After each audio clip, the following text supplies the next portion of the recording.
Martial arts anime are the unsung heroes of battle shonen. That may be a bold statement, but it's absolutely true. When we think of battle anime, what usually comes to mind? Anime like One Piece, Naruto, My Hero Academia perhaps?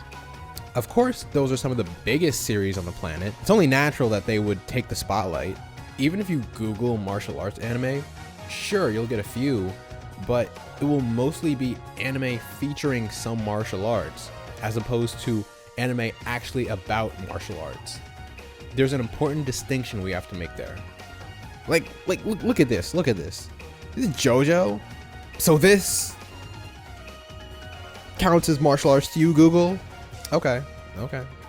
So if you think about it, while we don't often see real martial arts anime blowing up like typical battle shonen series, there are series that are just so good that they can't help but break through the ranks and leave their mark on the anime landscape.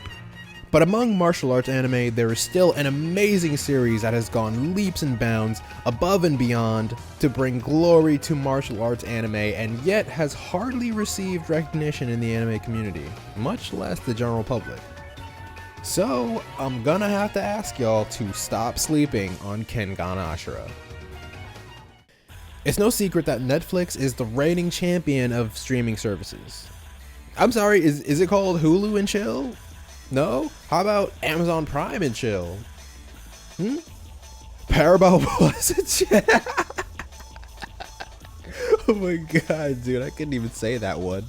Anyway, despite their status, Netflix's lineup of original content is a little all over the place. Sure, they put out bangers like Devilman Crybaby, Dorohedoro, Beastars, but they also have a habit of bringing shame on the entire anime industry with entries like Dragon's Dogma and Neo Yokio.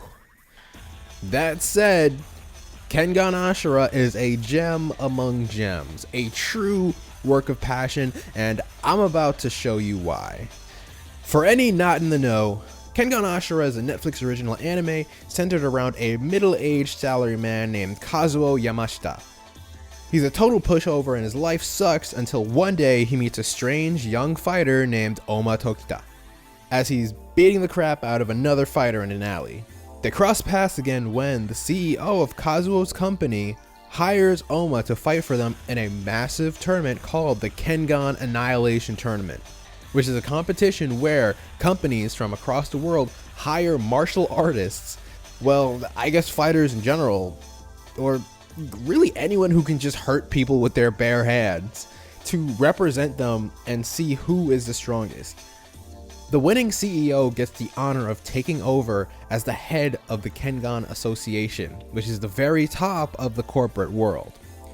In other words, power, unlimited power. Kazuo is ordered to partner with Ohma and join the Kengan Annihilation Tournament in order to help his boss claim victory. So the first thing that stands out about the series is the animation style.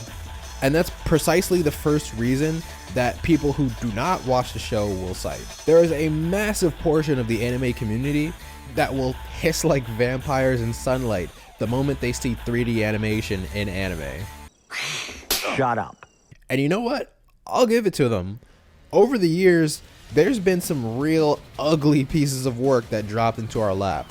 For some anime, it's just like mixed in there when the animation team runs out of money and the deadline is creeping up fast. For others, it is the entire anime. What did my boy Gut do to deserve this? And I believe it's these anime, the worst among them, that color people's impression of what anime using CGI animation is. However, that just means that these folks, 9 times out of 10, watched some of the trailer and wrote it off as a lost cause. Anime using CGI in and of itself is in no way bad. There are examples of bad use of CGI out there, but there are also plenty of examples of great usage. Namely, one of the most popular anime on the planet right now, Boku no Attack on Titan, which people predictably raged at the moment they saw CGI Titans roll around. Despite the fact that Studio Mappa is one of the most talented in the industry with CGI. Yes, Studio Wit was known for making the show look amazing in 2D for 3 whole seasons, but they were also getting paid peanuts for their work as well, and had no choice but to drop out. And that's the tea, boo-boo. So, for anyone complaining about the CGI epidemic, it's time to realize that clean 2D animation is amazing, but most of the time, these anime producers just cannot afford it. It has nothing to do with the animation studios. Simply put, you get what you pay for. Okay, enough ranting about the anime industry. It's time to rant about this show like I plan to. So Kengan Ashura's use of CGI is one of its biggest strengths. In a lot of shows featuring martial arts, the actual martial arts is lost behind flashy anime energy blasts and indistinguishable flurries of punches and kicks. Actually, Kenichi is also guilty of this to a degree. But Kenichi's special, so I get the pass. And sorry Dragon Ball heads, but y'all are the biggest culprits of ora fighting. But in Kengan Ashura, every movement the characters make is front and center on display. I can't even think of another martial arts series where each and every punch, kick, parry, and roll is realized so cleanly and precisely. The showrunners have real martial artists come into their studio and work out each and every fight choreography before it's put into the show. And it shows, because not only is Kengan Ashura one of the most visually precise martial arts anime, but it is also one of the most technically sound, period. There's video after video of professional martial artists watching this show and pointing out how well realized the fights in the show are. This can also be attributed to the fact that they base most of the show's fighting styles on real-world styles that people use today, including one that has hardly got any shine at all in the world of anime. And that is MMA, baby. When you think of martial arts in anime, it'll mostly be made up styles that look good enough to pass on screen. But mixed martial arts hardly ever shows up. The only other series I can think of off the top of my head that even features it is Attack on Titan. An appropriate style for the man who wants more smoke than a chimney, yo.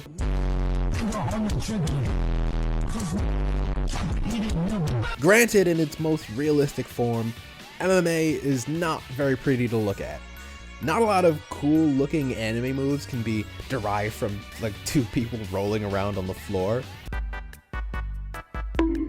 But Kengan Ashura isn't afraid to have this style front and center. Some of the most badass characters in the entire roster. Actually, as far as we've seen, the 2 strongest characters, Agito Kano and Okubo Naoya, use mixed martial arts in all of its gritty, grapply glory. And the whole series is better for it. Like, think about it. The 2 strongest characters in the series at this point going head to head. No flying triple spin kicks, no energy blasts, no super punches, just pure technique and power. I think that's way cooler. This is definitely one of the most diverse, if not the most diverse series in terms of the styles that they have represented. Boxing, Okinawan karate, to sumo, to Jeet Kune Do, Lewei, I think it's pronounced, I'm sorry if I got that wrong, to pro wrestling, to whatever the hell this is supposed to be. Kengan Ashura doesn't use weird ass anime hijinks to sell its fights.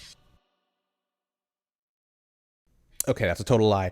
There's plenty of cliche anime stuff in here, but the show does not hide behind it in place of real martial arts. Europeans typically say that American chocolate can't compare to European chocolate, just purely based off the quality and taste. So yeah, while most series are good enough and you can watch them, let's just say that Kengan Ashura is the Belgian chocolate of martial arts anime.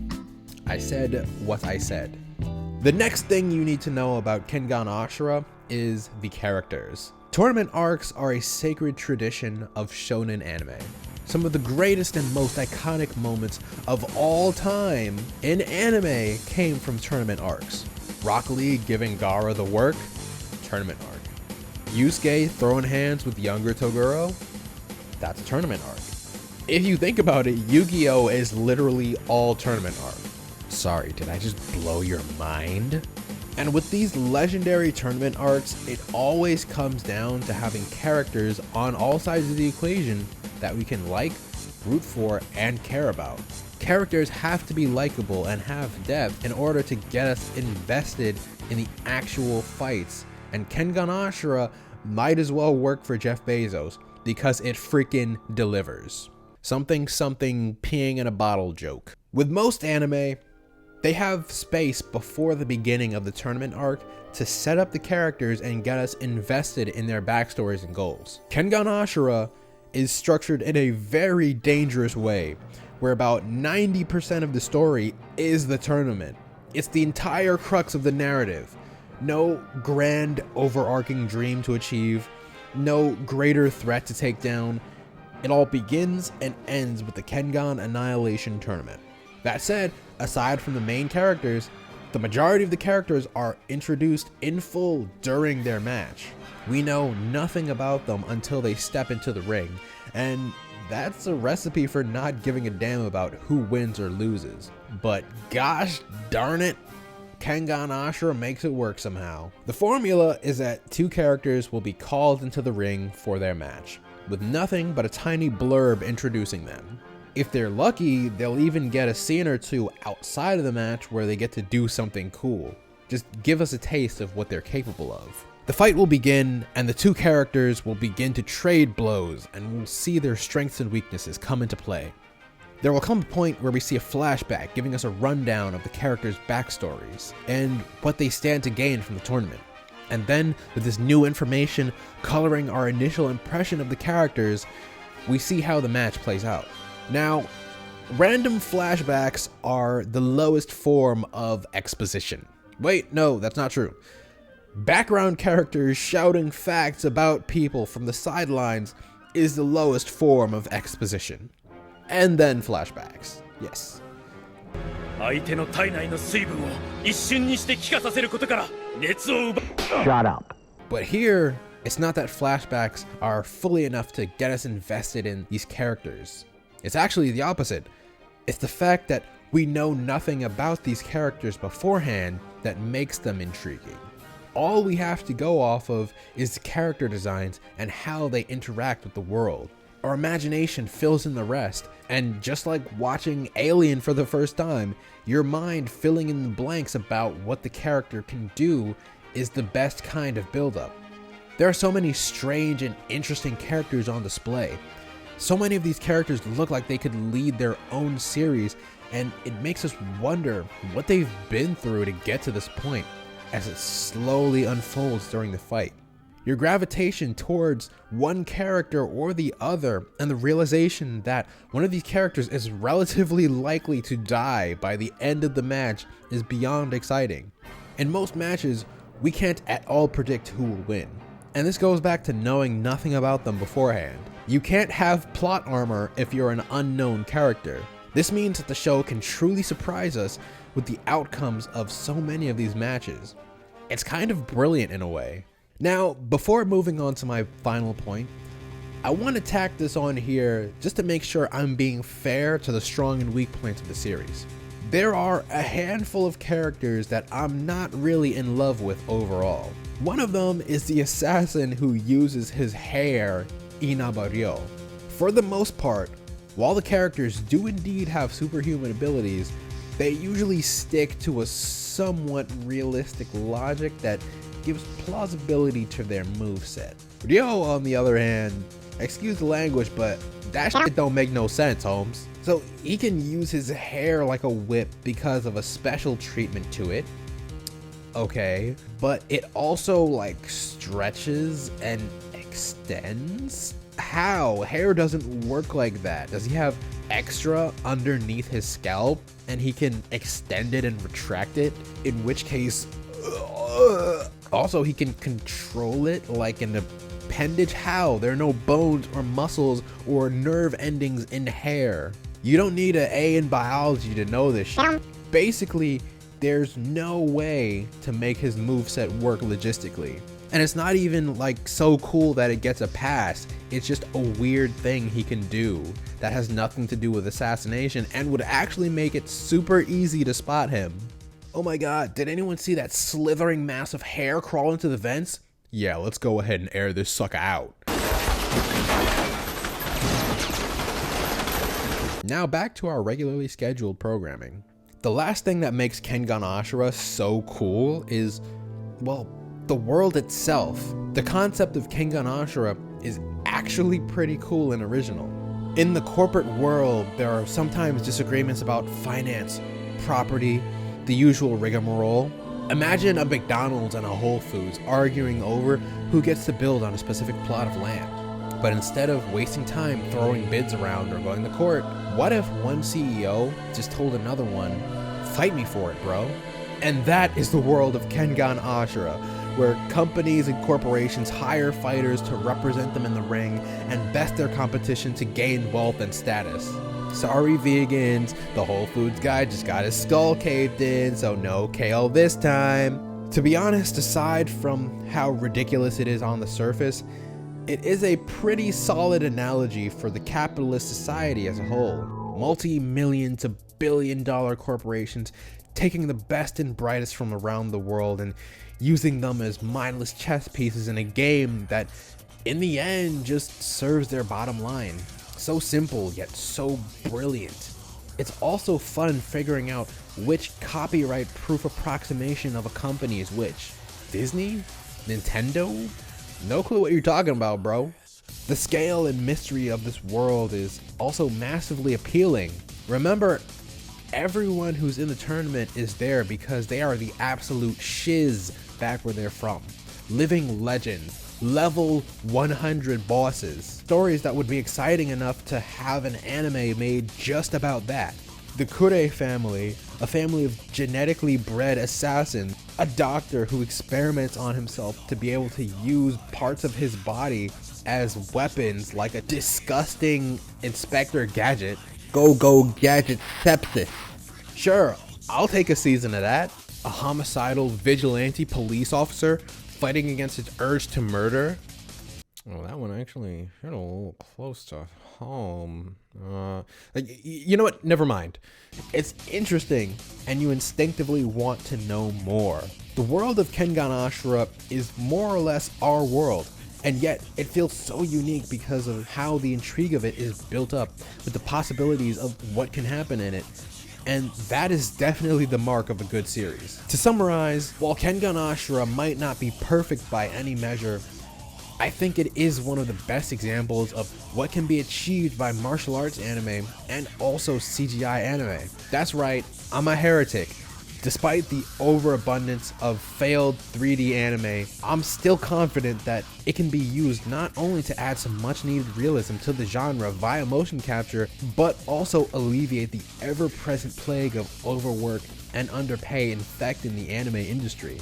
Not that all anime should look like this, but there's space in the world for both styles. Go ahead, call me a fool, but you know what? Good anime is good anime. And I'm just fine with that. Trigger warning for suicide. So, in the summer of 2021, the Japanese voice actor Suzuki Tatsuhisa, who plays Ohma, the main character, was caught cheating on his wife with a fan, at which point he announced that he was taking a break from voice acting work. Also, he was hospitalized after an alleged suicide attempt, so this story is pretty sad in a number of ways. Oh, and his wife is music superstar Lisa, singer of Sword Art Online and Demon Slayer's most iconic theme songs.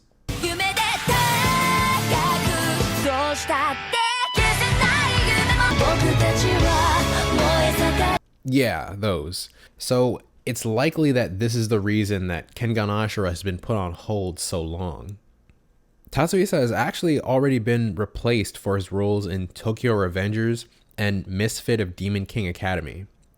So it's possible they'll replace him as the voice of Ohma as well. But we'll see. Either way, I do hope that he and Lisa have been able to move on from all this and are doing better. Sorry to leave the video on such a sad note, but I figured if I'm going to try and bring people into watching this show, I should at least put the full story out there. If you made it this far in the video, thanks for watching. Whether you somewhat agree with my opinions or not, I'm not trying to ruffle anyone's feathers, just give a little perspective, and I'm glad I finally stopped procrastinating and made this video. No news on season 3 of Kengan Ashura as of the recording of this, but I am still hopeful. If they somehow announce that the show is canceled after I upload this, like my Cowboy Bebop video, then I'll know that I'm just cursed and this is the universe telling me to stop making videos. We'll see. Anyway, let me know what other topics you'd like to see me cover, and don't be afraid to hit me up on IG or Discord. And with that, I'm out of here. Peace.